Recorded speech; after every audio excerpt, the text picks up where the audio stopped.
Hello, and in today's video we will be doing a transfer prediction for every Premier League club of the 2021 to 22 season. I'm going to predict 4 players to go to every team. Now, I'll try and put a signing for those teams where I can. Let's get it done and let's get into the video because it's going to be a really fun one. By the way, my FPL preview, I keep saying FPL, my Euro Fantasy preview for this upcoming week 2, is coming out tonight, 8:30. Stay tuned.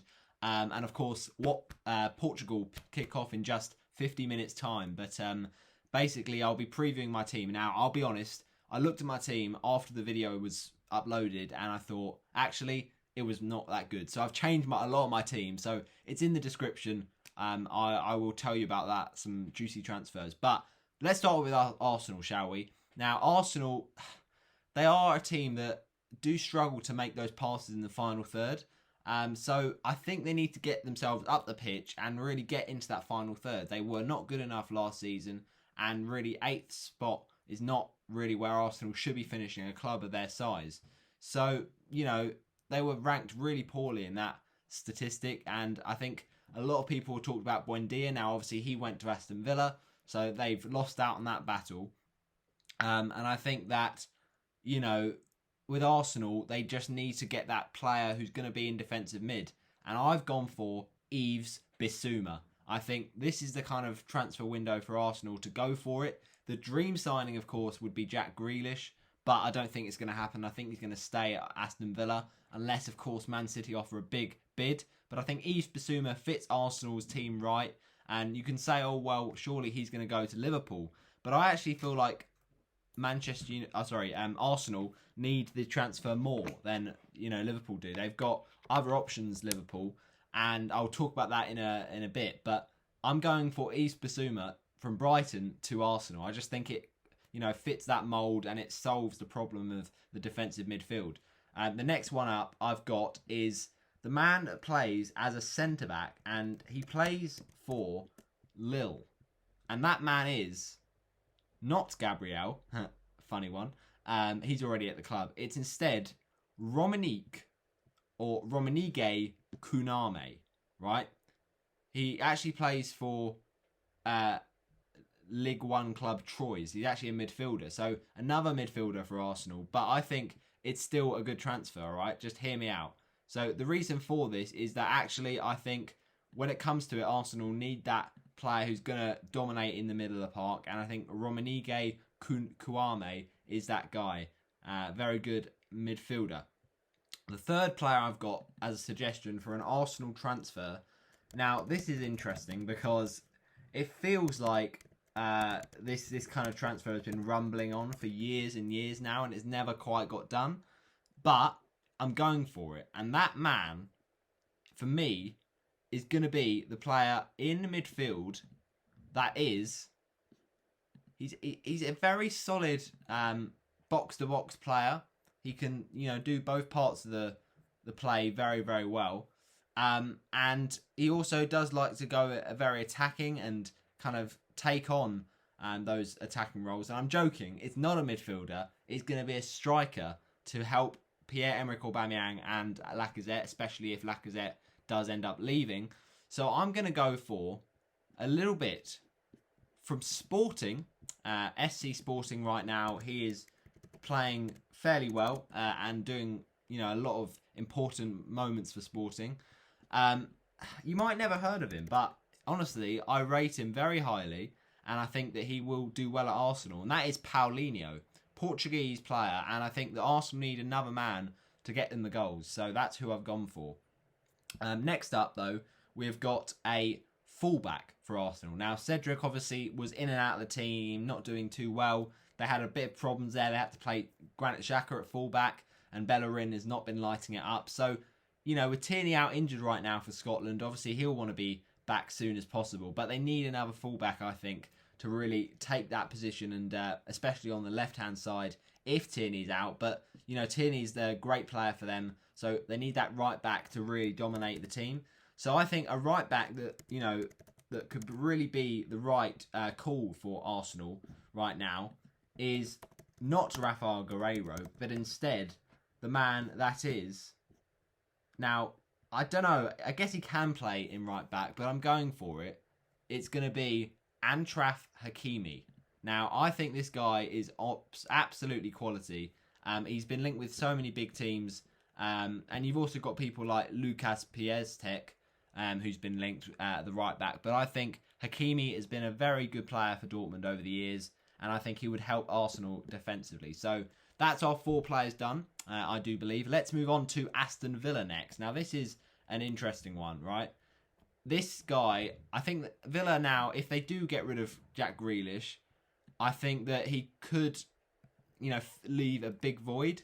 And it will be important to get someone that kind of does replace him. Now, with Ross Barkley, you feel bad. Now that they've got Emi Buendia, he's going to fill that void. But I think with Jack Grealish possibly leaving, he probably won't. I'm going to go for another attacking midfielder. And I'm going to say that this guy, who does go under the radar a little bit, to be the first player I suggest for Aston Villa. Now, he's 4th in the top 5 leagues when it comes to carries into the final third. He's very, very good. Last season, he played for Brest in Ligue 1 and in the French League. And he can play for the middle. He can play on the wing. He's quite versatile. And it's Morton Thornsby. And I think he's a very, very good player. So, yeah, why not? Go for it. Aston Villa. Next up, we've got the right back for Aston Villa. That, I'm not sure if he's going to be a good option, but let's just say he is. He plays in Italy. I mean, he's an experienced head that Aston Villa would probably want. And, to be fair, you'd say that Matty Cash has been up and down this season. He's had a few, injury problems. But I'm going for it. And I'm going to say that the man for Aston Villa to sign this season is going to be the man who plays for... It would be an astute signing, I've got to say, because this guy is pretty good. And that would be... Playing for Valencia, it is Piscini. So, he plays for Valencia, and he is a decent player, Cristiano Piscini. I think that he will definitely freshen up Villa's defence, and he provides a lot of experience. He's got, very good, ability on the ball. 6 foot tall, so he's got, a good amount of height in the box, and he's very good at his kind of sprint speed. He can track back, but also go forward. So Cristiano Piscini is ambitious for Aston Villa, but off the back of a great season, I think why not? That's my second transfer shout. Next up, though, we're going to go for a goalkeeper. And this is not to replace Emi Martinez because he's just had a wonderful season. But you do fear with Aston Villa, if Martinez gets injured, they will be in trouble. So instead, we've gone for a man who plays right now at the team of Stoke City, right? So you're thinking, who is this lad then? Who is this? Well, I can in fact reveal that the goalkeeper from Stoke, Adam Davies, should go to Aston Villa, in my opinion. Now, I think he's had a great season with Stoke. Stoke haven't had the most wonderful of seasons, but, he, at 28 years of age, has got a lot of experience. He played in the academy at Everton, and I think he's the sort of player who could really fill in some big shoes for Aston Villa. And, he's looking at that Stoke team. He thinks he wants to get to higher things, to better places. And I just feel he might be a good backup for Aston Villa. Yeah, Adam Davies to Aston Villa. And that's the third one. The last one I'm going for Aston Villa is a player who actually they have been linked with quite a fair bit. With Aston Villa, now they've brought in Emi Buendia, they've got a lot of options. But there's one other guy they need, and that is James Ward-Prowse. And this guy would be a massive, massive upgrade on someone like Douglas Luiz. James Ward-Prowse, the chances of it happening may be unlikely, but just imagine, Grealish, Buendia, Watkins, and now Ward-Prowse all linking up. That would be a fantastic attack for the Villains. And I think that this is the kind of signing that could really excite the team and get them playing at the top of their game, pushing for Europe. So why not? Jack Grealish alongside James Ward-Prowse, not a bad midfield at all. Right, let's move on to the next club then, shall we, in this video. and that club is going to be Brighton and Hove Albion. Now, Brighton need a player who's going to finish their chances. It's as simple as that. And I'm going for Kiefer Moore, the Welsh forward. Now, you can say, oh, yeah, he's not quite suiting Brighton's style of play. They have quite expansive build-up and, they're great on the break. They've had some great team goals this season. But I feel like they're still lacking that presence up front. And Kiefer Moore can definitely provide that. He's had a great season with Cardiff and scoring the other day, of course, for Wales in the Euros. He's got a very good header on him, and I think he could be the man to help solve Brighton's goal-scoring problems. So it's bold, but I'm going for Kiefer Moore for Brighton and Hove Albion. Okay, let's move on to my second transfer shout for Brighton. And with Brighton right now, I feel like they're in a position where they have a team to do decent, but season upon season, they just kind of fall below that expectation. And I think their problem is their reliance on Lewis Dunk.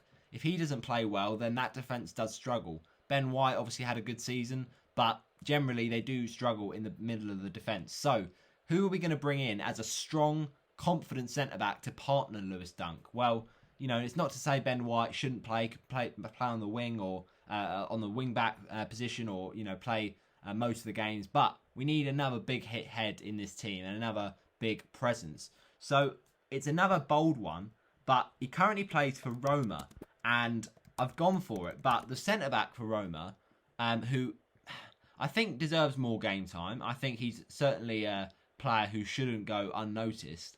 And that player, he actually can play in that centre-back spot, but he also plays as a left-back. And he's just 19 years of age, so it could be really good youth for Brighton to invest in.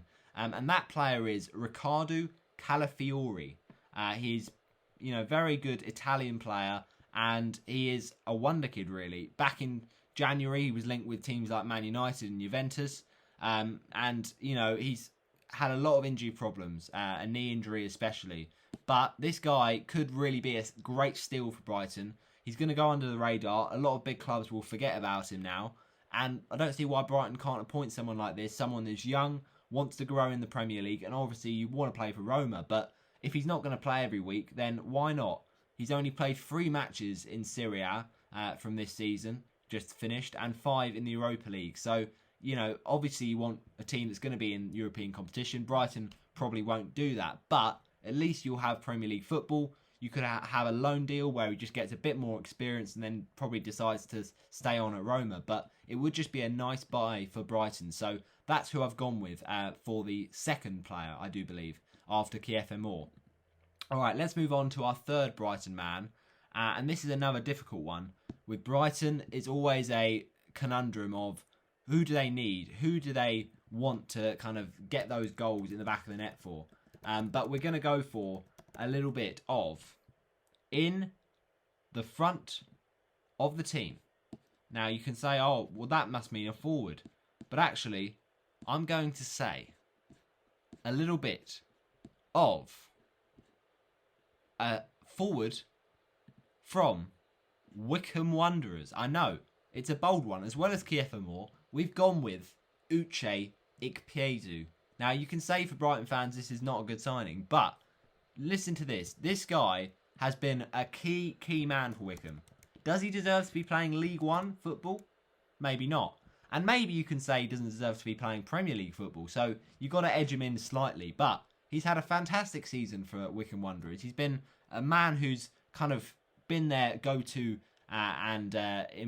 important player who's got the goals they need to have a good shout of it. Not been amazing all season, but still enough. And when you look at Wycombe's, season, obviously it wasn't good, but Ikpeazu was their kind of one shining light, their man who you could depend upon. So with Uche, I feel like they can go for it, this season, Brighton, and he just provides another option, really. So, yeah, why not? Uche Ikpeazu, I've gone for him off the back of a decent season in the Championship. I don't see why not, and I think that, he could be a bit of a baller. All right, let's move on to the next one for Brighton. I think this is the last one. And for Brighton, we've gone for a man who... it's fair to say has been up and down in his career. But he does currently play for Galatasaray. And that player is none other than midfielder, that is Gedson Fernandes. Now, Gedson Fernandes came to Tottenham, you thought, oh, this guy is going to be amazing. But then he got, to his contract left at Spurs. He went to Galatasaray on loan from Benfica, and he's been all right, but it's, a lot better could have been done. So this Portuguese, wonder kid needs to be playing in the Premier League at the top level, I'd say. And therefore, I'm going to say that Brighton go ahead and sign him. They've signed some good players in the past, be that Adam Lallana last season. And I get that Gedson Fernandes is going to want to play for a big club. Galatasaray will hope for some form of European football. But I just feel in the Premier League, it'll be a nice experience for Gedson to have another go with another club. So that's what I've gone for. A big signing for Brighton, but a player who has underachieved recently. All right, then. Let's move on to the next club, and that is New Boys Brentford. Now, Brentford, I think it's fair to say, had a very great season, and their transfer strategy of statistics is very, very interesting. When you look at it, their kind of transfer policy is different to any other club. Statistical, data and the stats for players that are performing well for, a lot of the excelling players is just a very interesting way of looking at things.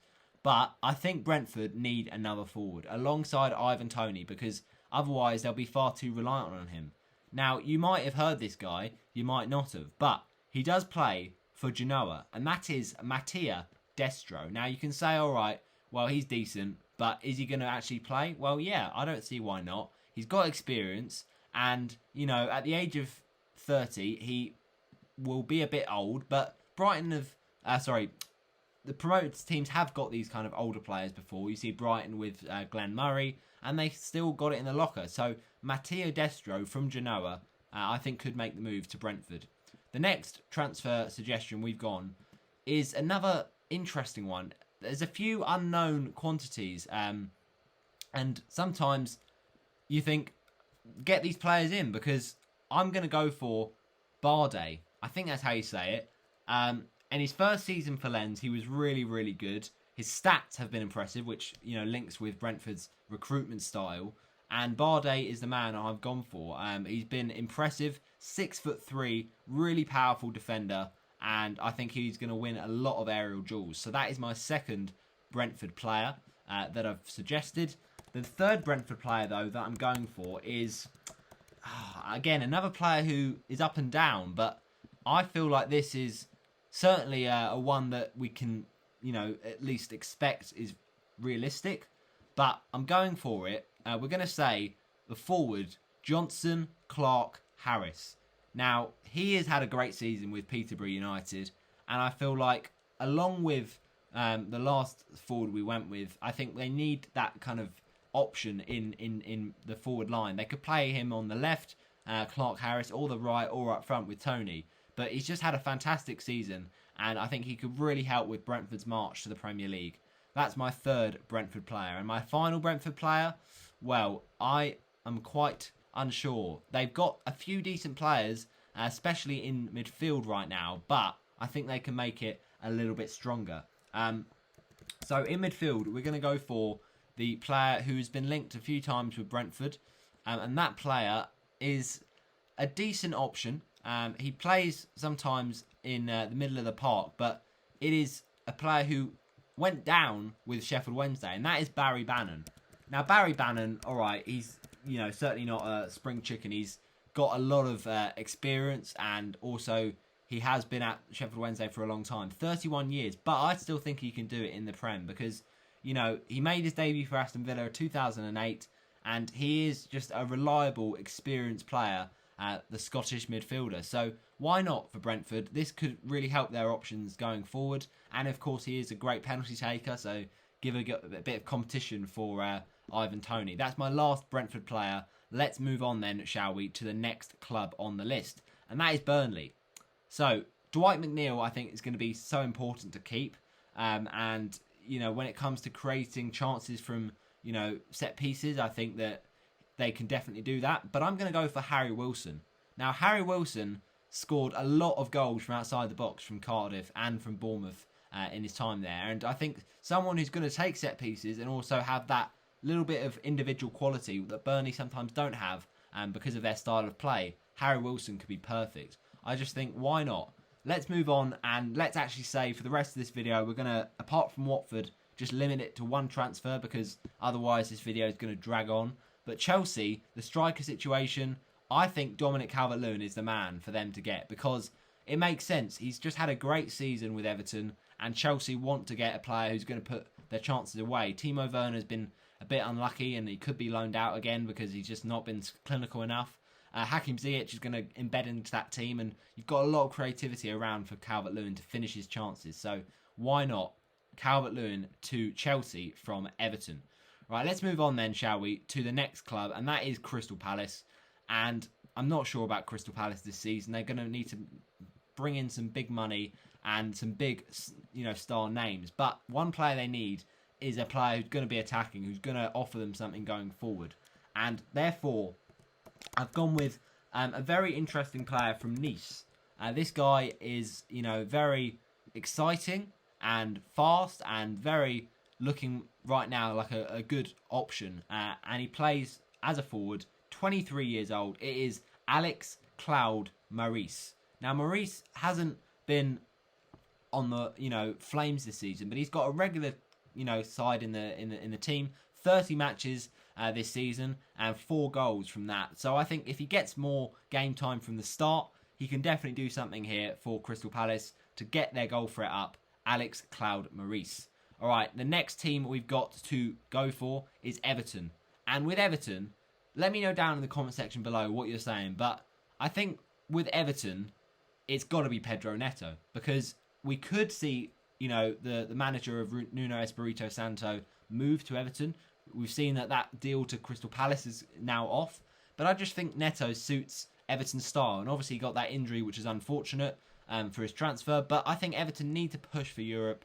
And in terms of, he does take on players, Neto, and that's what Everton need. They need a player who needs to drive at the byline and really, give that ambition, give that chance to the other players and whip in balls. So Pedro Neto seems a perfect fit from Wolverhampton Wanderers. Now, Leeds is the next one, and I'm going with Florian Niehaus. Now, Florian Niehaus plays for Gladbach, and I think the thing about Niehaus is that, is there an upgrade there on Click? Probably there is, because he's had a good season, but he's been up and down in terms of his form. And, Niehaus is very dynamic from Germany and could get a lot of important moments. So he does carry the ball very well. He's very determined in that middle of the park, and he could be a perfect signing for Leeds if they really want to go again and push for a very good finish once more. So that's my Leeds player. Then we've got Leicester City. Now, with Leicester City, it's a tough one because they've got so many options that, could be a decent kind of long-term replacement for Jamie Vardy, because we know that Vardy's coming towards the end of his career. I'm not going to say Ivan Toney because I think Toney will stay at Brentford. But instead, as a young player to go alongside Kelechi Iheanacho and eventually, take the mantle really from Jamie Vardy, I've gone for I say young player. He's 24 years old. I guess that's not too bad for a striker, especially at Premier League level. But this guy, he certainly is a player who does go under the radar. And I don't think that Leicester are, out of reach of signing this kind of player. Certainly in the fact that he's been regularly impressive and he's just got this eye for a goal. He does score often for his current club, and that is Alfredo Morelos. We've seen this one linked a few times, but it's never got over the line. I think he deserves to be playing in the Premier League. There's been a lot of controversies with him about the COVID situation, and Celtic have had that last season. But generally, though, I think he's a great striker that could be really, really important. Now, I just need to check his age. He is 24, I think. I'm pretty sure. Born 1996, that's fine. But yeah, I think he would be a great option for Leicester. Now we move on to the next team, and that is Man City. Now, you could say, what more do they need to do? They just won a title by an absolute margin. But I think when teams win the league, you have to strengthen. You can't just be sitting back on what you've got, because otherwise you won't go again and you won't, assert yourself in this kind of league. So what they need is a forward. It's clear to see that. They've got Ruben Diaz in defence. They need a forward to replace Sergio Aguero. And it's another bold one, but I've gone with Harry Kane, because I think surely he's going to move to the Etihad. There was talks about that at Haaland, but I don't think that's going to happen. I think Haaland could stay at Dortmund or else go to some other European club. But I just feel Man City need that forward to finish their chances. A bit like with Chelsea, they have the creativity, but they need that, marksman. And Harry Kane looks like he wants to leave Tottenham, so it just seems perfect. Next up, Manchester United. And with Man United, there's always rumours of this player, but I think it needs to get done this summer, and that is Jadon Sancho. If he has a great Euros, that will obviously affect it, but ultimately this guy should be playing for a big club, and it'll be controversial, of course, the ex-Man City player, but I think he just offers them so much on that wing if he is going to be in the team. So Jadon Sancho finally moves to Manchester United. And I don't think you should overspend. You've got to be careful with this, but why not try and sort out that wing with Martial not putting in great performances in this season. Next up, we've got Newcastle, and I think there's a lot of players who you can say can go to Newcastle, whether they are going to want to go to Newcastle, who were involved in a big relegation battle last season. But what is interesting about someone like Joe Willock is that if they keep him, then they have options. They have options to score goals, and they have a decent team. But I'm going for a little bit of a goalkeeper, because why not? Dubravka was pretty decent. Darlow had a lot of injuries and he was all right, but they need that kind of backup goalie. So for a backup goalie, I'm going for a man from the Championship, and that is a player who's really, really impressed me right now. This season, at least in the Championship. And he plays for Cardiff City, and I say impressed me.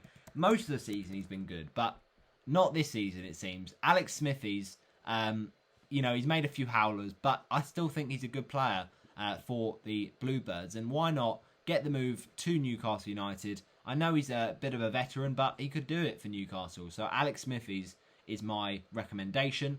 We then have Norwich City, and obviously they didn't stay up. They need to kind of be careful about their transfer strategy. With Buendia leaving, they need to fill that void. So I've got to go for those attacking midfield options.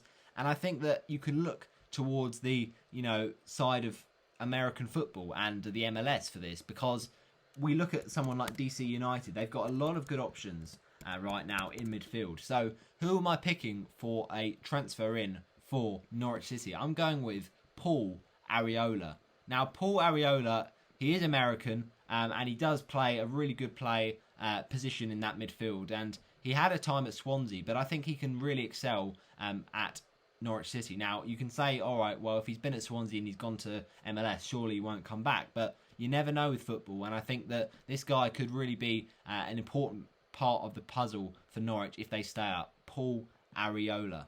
Right, now we've got the next team, and that is Southampton. Southampton is no doubt need a defensive overhaul. They need to keep Danny Ings, but also they need to stop conceding goals. So how do they stop those numbers? How do they kind of get back a little bit of their defensive assurity that they have had in further previous seasons? I don't know, to be honest, because it's going to be a tough one to find that perfect fit. But I'm going for a Brazilian defender, and that Brazilian defender is very much at the top of his game right now. I don't think he sometimes gets the credit he deserves playing for Atletico Madrid, but that is Felipe. All right, it's a bold move to go for that, because realistically Southampton aren't going to be able to bring him in, but he does currently play for Atletico Madrid. Whether he would make the move, I don't know, but you've got to aim big at this point, Southampton, and I think Felipe would be a great signing for the Saints. Now we move on to Watford, and it's my time to pick my players who I think will come to the club. Now, you can say we need a modern-day striker. We do need that. We need a left-back as well. So I'm going to touch on that left-back. I'm going to go with Danny Rose. It's been linked recently, and I think that would be a great signing. I know he didn't have a great time at Newcastle, but he's still got a lot of experience, a lot of attacking potential, and he could fill that left-back void. We've got Adam Messina there, and we can rotate them. Messina probably will play less than Rose, but at the end of the day, Rose is still experienced, and we need to have options there because obviously we sold Estepinian and we haven't brought in many players since. So it just seems right. Danny Rose to resurrect his career and really do a great job for the Hornets. Next up, though, I've got Rafael Borré. We've been linked with this guy a few times, and I want to get this deal over the line. From River Plate, he's a great player, and he's so attacking. Very, very clinical player. So, Rafael Borré, why not?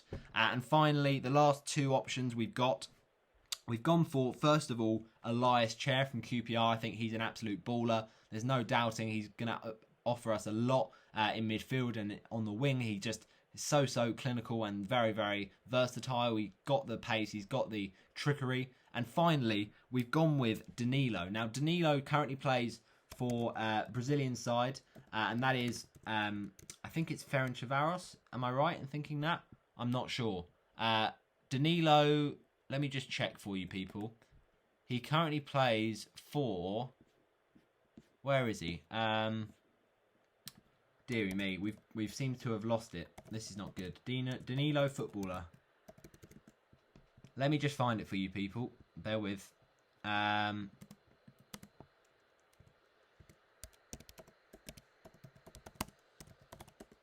Right.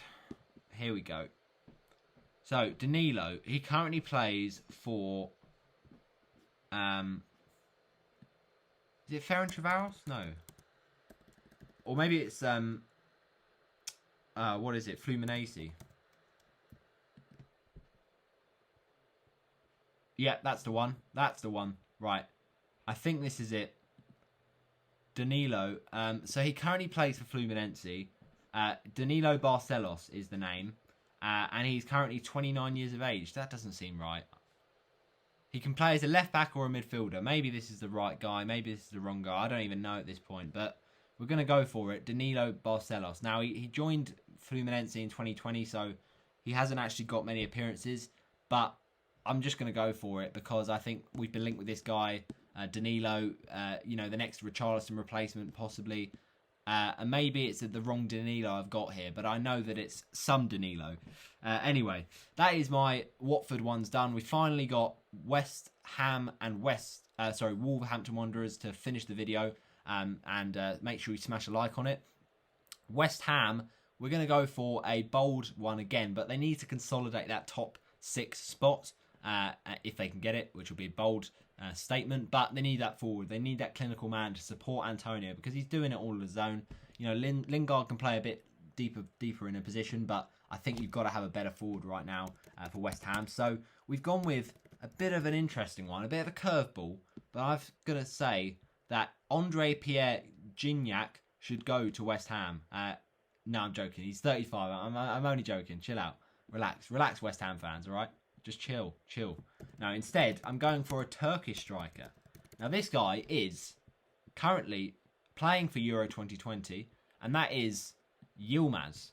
So, Burak Yilmaz, I think, should go to West Ham United because he's quite a decent forward and he could offer that support they need. In Wolves, though, we've gone with a midfielder once again because, their loss of Pedro Neto this season was a big blow, and they need that more creative player who's going to get them goals. They can't just rely on Jimenez all the time. Even when he's not injured, they're going to struggle. So they need a midfielder who can boss the midfield, but also get goals as well. And to do that, I've gone with a German midfielder, and this guy certainly is a big shout for them. But he's a wonder kid who's only just started his career, might not get all the game time you'd expect. Jamal Musiala. Now, this is bold. This is very, very bold. Probably won't happen, but why not? He gets a little bit of experience out on loan at Wolves in the Premier League. Wolves are going to be an ambitious team this season. They're going to probably still be in a relegation battle after last season's woes, but, why not? They've got really good players in the past, like Ruben Neves. So why not? Jamal Musiala, I know he's not going to, not want to go back to Bayern, but just get a bit of experience and go to a team there that has got a lot of already technically gifted players and a lot of impressive wonder kids, and he certainly would be adding to that list. There we go, people. Hope you have enjoyed my transfer video, predicting some transfers, at least one for every Premier League club next season. Get your suggestions for transfers in this window down below, and I shall see when the season starts how right we were, eh? But thanks for watching. Smash a like on it. and I'm going to finish up there. See you later, people. Bye bye.